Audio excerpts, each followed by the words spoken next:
नमस्कार। सुनो कहानी श्रृंखला के अंतर्गत प्रस्तुत है कहानी अपना अपना भाग्य, जिसके लेखक हैं जैनेन्द्र कुमार जी। बहुत कुछ निरुद्देश्य घूम चुकने पर हम सड़क के किनारे की एक बेंच पर बैठ गए। नैनीताल की संध्या धीरे धीरे उतर रही थी। रुई के रेशे से भाप से बादल हमारे सिरों को छू छू कर बेरोक टोक घूम रहे थे। हल्के प्रकाश और अंधियारी से रंगकर कभी वे नीले दिखते, कभी सफेद, और फिर देर में अरुण पड़ जाते। वे जैसे हमारे साथ खेलना चाह रहे थे। पीछे हमारे पोलो वाला मैदान फैला था। सामने अंग्रेजों का एक प्रमोद गृह था, जहां सुहावना रसीला बाजा बज रहा था, और पार्श्व में था वही सुरम्य अनुपम नैनीताल। ताल में किश्तियां अपने सफेद पाल उड़ाती हुई एक दो अंग्रेज यात्रियों को लेकर इधर से उधर और उधर से इधर खेल रही थी। कहीं कुछ अंग्रेज एक एक देवी सामने प्रतिस्थापित कर अपनी सुई सी शक्ल की डोंगियों को मानो शर्त बांधकर सर पर दौड़ा रहे थे।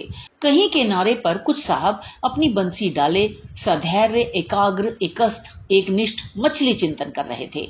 पीछे पोलो लान में बच्चे किलकारियां मारते हुए हॉकी खेल रहे थे। शोर, मारपीट, गाली गलौज भी जैसे खेल का ही अंश था। इस तमाम खेल को इतने क्षणों का उद्देश्य बना। वे बालक अपना सारा मन, सारी देह, समग्र बल और समूची विधा लगाकर मानो खत्म कर देना चाहते थे। उन्हें आगे की चिंता न थी, बीते का ख्याल न था। वे शुद्ध तत्काल के प्राणी थे। वे शब्द की संपूर्ण सच्चाई के साथ जीवित थे। सड़क पर से नर नारियों का अविरल प्रवाह आ रहा था और जा रहा था। उसका न ओर था न छोर। यह प्रवाह कहाँ जा रहा था और कहाँ से आ रहा था, कौन बता सकता है। सब उम्र के, सब तरह के लोग उसमें थे। मानो मनुष्यता के नमूनों का बाजार सजकर सामने से इठलाता निकला चला जा रहा हो। अधिकार गर्व में तने अंग्रेज उसमें थे, और चित्रों से सजे घोड़ों की बाग थामे वे पहाड़ी उसमें थे, जिन्होंने अपनी प्रतिष्ठा और सम्मान को कुचलकर शून्य बना लिया है, और जो बड़ी तत्परता से दुम हिलाना सीख गए हैं। भागते, खेलते, हंसते, शरारत करते लाल लाल अंग्रेज बच्चे थे, और पीली पीली आंखें फाड़ पिता की उंगली पकड़कर चलते हुए अपने हिंदुस्तानी नौनिहाल भी थे। अंग्रेज पिता थे जो अपने बच्चों के साथ भाग रहे थे, हंस रहे थे और खेल रहे थे। उधर भारतीय पितृदेव भी थे, जो बुजुर्गी को अपने चारों तरफ लपेटे धन संपन्नता के लक्षणों का प्रदर्शन करते हुए चल रहे थे। अंग्रेज रमणियां थी, जो धीरे धीरे नहीं चलती थी, तेज चलती थी। उन्हें न चलने में थकावट आती थी और न हंसने में मौत आती थी। कसरत के नाम पर घोड़े पर भी बैठ सकती थी, और घोड़े के साथ ही साथ जरा जी होते ही किसी किसी हिंदुस्तानी पर कोड़े भी फटकार सकती थी। वे दो दो, तीन तीन, चार चार की टोलियों में निशंक निरापद इस प्रवाह में मानो अपने स्थान को जानती हुई सड़क पर चली जा रही थी। उधर भारत की कुल लक्ष्मी सड़क के बिल्कुल किनारे दामन बचाती और संभालती हुई, साड़ी की कई तहों में सिमट सिमट कर लोक लाज, स्त्रीत्व और भारतीय गरिमा के आदर्श को अपने परिवेष्टनों में छिपाकर सहमी सहमी धरती में आंख गाड़े कदम कदम बढ़ रही थी। इसी के साथ ही भारतीयता का एक और नमूना था। अपने कालेपन को खुरच खुरच कर बहा देने की इच्छा करने वाला अंग्रेजी दां पुरुषोत्तम भी थे, जो नेटिवों को देखकर मुंह फेर लेते थे और अंग्रेज को देखकर आंखें बिछा देते थे और दुम हिलाने लगते थे। वैसे वे अकड़ कर चलते थे, मानो भारत भूमि को इसी अकड़ के साथ कुचल कुचल कर चलने का उन्हें अधिकार मिला है। घंटे के घंटे सरक गए, अंधकार गाढ़ा हो गया, बादल सफेद होकर जम गए, मनुष्यों का वह तांता एक एक कर क्षीण हो गया। अब इक्का दुक्का आदमी सड़क पर छतरी लगाकर निकल रहा था। हम वहीं के वहीं बैठे थे। सर्दी सी मालूम हुई, हमारे ओवरकोट भीग गए थे।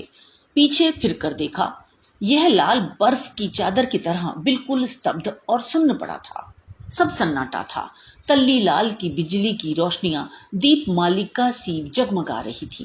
वह जगमगाहट 2 मील तक फैले हुए प्रकृति के जल दर्पण पर प्रतिबिंबित हो रही थी, और दर्पण का कांपता हुआ, लहरें लेता हुआ वह जल प्रतिबिंबों को 100 गुना, 1000 गुना करके उनके प्रकाश को मानो एकत्र और पूंजीभूत करके व्याप्त हो रहा था। पहाड़ों के सिर पर की रोशनाइयां तारों सी जान पड़ती थी। हमारे देखते देखते एक घने पर्दे ने आकर इन सबको ढक लिया। रोशनियां मानो मर गईं, जगमगाहट लुप्त हो गई। वे काले काले भूत से पहाड़ भी इस सफेद पर्दे के पीछे छिप गए। पास की वस्तु भी न दिखने लगी, मानो यह घनीभूत प्रलय था। सब कुछ इस घनी गहरी सफेदी में दब गया। एक शुभ्र महासागर ने फैलकर संस्कृति के सारे अस्तित्व को डुबो दिया। ऊपर नीचे चारों तरफ वह निर्भेद्य सफेद शून्यता ही फैली हुई थी। ऐसा घना कोहरा हमने कभी ना देखा था। वह टप टप टपक रहा था। मार्ग बिल्कुल निर्जन चुप था। वह प्रवाह न जाने किन घोंसलों में जा छिपा था। उस वृहदाकार शुभ्र शून्य में कहीं से 11 बार टन टन हो उठा, जैसे कहीं दूर कब्र में से आवाज आ रही हो। हम अपने अपने होटलों के लिए चल दिए। रास्ते में 2 मित्रों का होटल मिला। दोनों वकील मित्र छुट्टी लेकर चले गए।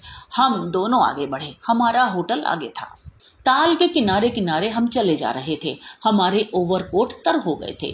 बारिश नहीं मालूम होती थी, पर वहां तो ऊपर नीचे हवा से कण कण में बारिश थी। सर्दी इतनी थी कि सोचा कोट पर एक कंबल और होता तो अच्छा होता। रास्ते में ताल के बिल्कुल किनारे पर बेंच पड़ी थी।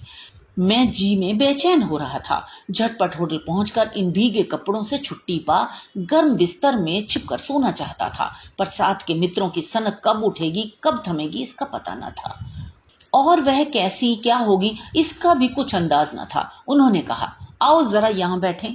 हम उस घने कोहरे में रात के ठीक 1 बजे तालाब के किनारे उस भीगी बर्फ सी ठंडी हो रही लोहे की बेंच पर बैठ गए। 5, 10, 15 मिनट हो गए। मित्र के उठने का इरादा न मालूम हुआ। मैंने खिसिया कर कहा, चलिए भी, अरे जरा बैठो भी। हाथ पकड़कर जरा बैठने के लिए जब इस जोर से बैठा लिया गया तो और चारा ना रहा। लाचार बैठे रहना पड़ा। सनक से छुटकारा आसान न था, और यह जरा बैठना जरा न था, बहुत था। चुपचाप बैठे तंग हो रहा था, कुट रहा था कि मित्र अचानक बोले, देखो वह क्या है। मैंने देखा कोहरे की सफेदी में कुछ ही हाथ दूर से एक काली सी सूरत हमारी तरफ बढ़ी आ रही थी। मैंने कहा, होगा कोई। 3 गज की दूरी से दिख पड़ा एक लड़का सिर के बड़े बड़े बालों को खुजलाता चला आ रहा है। नंगे पैर है, नंगा सिर, एक मैली सी कमीज लटकाए है। पैर उसके न जाने कहाँ पड़ रहे हैं, और वह न जाने कहाँ जा रहा है, कहाँ जाना चाहता है। उसके कदमों में जैसे कोई न अगला है न पिछला, न दायां है न बायां है। पास की चुंगी की लालटेन के छोटे से प्रकाश वृत्त में देखा कोई 10 बरस का होगा। गोरे रंग का है, पर मैल से काला पड़ गया है। आंखें अच्छी बड़ी पर रूखी हैं। माथा जैसे अभी से झुर्रियां खा गया है। वह हमें न देख पाया। वह जैसे कुछ भी नहीं देख रहा था। न नीचे की धरती, न ऊपर चारों तरफ फैला हुआ कोहरा, न सामने का तालाब, और न बाकी दुनिया। वह बस अपने विकट वर्तमान को देख रहा था। मित्र ने आवाज दी, ए! उसने जैसे जाग कर देखा और पास आ गया। तू कहाँ जा रहा है? उसने अपनी सूनी आंखें फाड़ दी। दुनिया सो गई है, तू ही क्यों घूम रहा है? बालक मौन मूक फिर भी बोलता हुआ चेहरा लेकर खड़ा रहा। कहाँ सोएगा? यहीं कहीं। कल कहाँ सोया था? दुकान पर। आज वहां क्यों नहीं? नौकरी से हटा दिया गया। क्या नौकरी थी? सब काम, 1 रुपया और झूठा खाना। फिर नौकरी करेगा?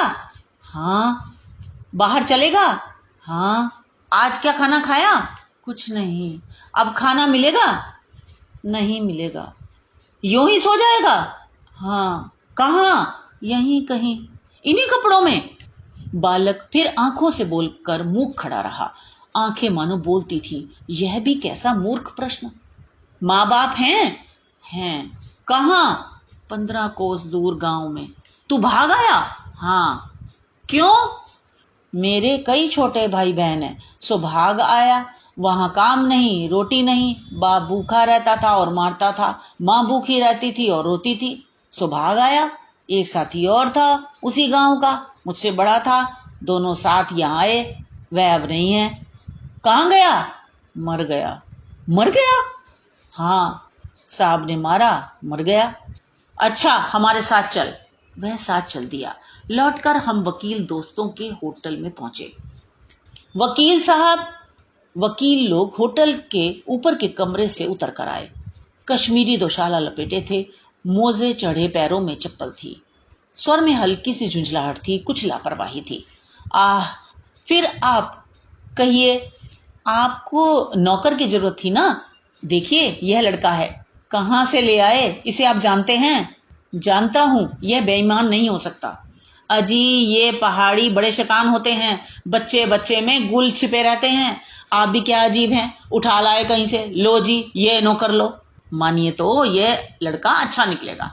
आप भी जी बस खूब है, ऐरे गहरे को नौकर बना लिया जाए, अगले दिन मैं ना जाने क्या क्या लेकर चंपत हो जाए। आप मानते ही नहीं, मैं क्या करूं। माने क्या खाक, आप भी जी अच्छा मजाक करते हैं। अच्छा अब हम सोने जाते हैं। और वे 4 रुपए रोज के किराए वाले कमरे में सजी मस्खरी पर सोने झटपट चले गए। वकील साहब के चले जाने पर होटल के बाहर आकर मित्र ने अपनी जेब में हाथ डालकर कुछ टटोला, पर झट कुछ निराश भाव से हाथ बाहर कर मेरी ओर देखने लगे। क्या है, इसे खाने के लिए कुछ देना चाहता था। अंग्रेजी में मित्र ने कहा, मगर 10-10 के नोट हैं। नोट तो शायद मेरे पास हैं, देखें। सचमुच मेरी पॉकेट में भी नोट ही थे। हम फिर अंग्रेजी में बोलने लगे। लड़के के दांत बीच बीच में कटकटा उठते थे। कड़ाके की सर्दी थी। मित्र ने पूछा, तब? मैंने कहा, 10 का नोट ही दे दो। सक पकाकर मित्र मेरा मुंह देखने लगे। अरे यार, बजट बिगड़ जाएगा। हृदय में जितनी दया है, पास में उतने पैसे तो नहीं है। तो जाने दो, यह दया ही इस जमाने में बहुत है, मैंने कहा। मित्र चुप रहे, जैसे कुछ सोचते रहे। फिर लड़के से बोले, अब आज तो कुछ नहीं हो सकता, कल मिलना। वह होटल डी पब जानता है, वहीं कल 10 बजे मिलेगा। हाँ, कुछ काम देंगे हुजूर? हाँ हाँ, ढूंढ दूंगा। तो जाऊं? हाँ, ठंडी सांस खींचकर मित्र ने कहा। कहाँ सोएगा? यहीं कहीं बेंच पर, पेड़ के नीचे, किसी दुकान की भट्टी में। बालक फिर उसी प्रेत गति से एक ओर बढ़ा और कोहरे में मिल गया। हम भी होटल की ओर बढ़े। हवा तीखी थी, हमारे कोटों को पार कर बदन में तीर सी लगती थी। सिकुड़ते हुए मित्र ने कहा, भयानक शीत है, उसके पास बहुत कम कपड़े। यह संसार है यार। मैंने स्वार्थ की फिलॉसफी सुनाई। चलो पहले बिस्तर में गर्म हो लो, फिर किसी और की चिंता करना। उदास होकर मित्र ने कहा, स्वार्थ जो कहो, लाचारी कहो, निष्ठुरता कहो या बेहियाई। दूसरे दिन नैनीताल, स्वर्ग के किसी काले गुलाम पशु के दुलारे का वह बेटा, वह बालक निश्चित समय पर हमारे होटल डी पब में नहीं आया।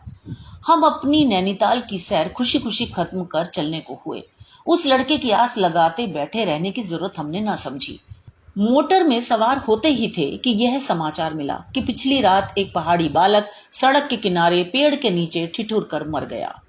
मरने के लिए उसे वही जगह, वही 10 बरस की उम्र और वही काले चिथड़ों की कमीज मिली।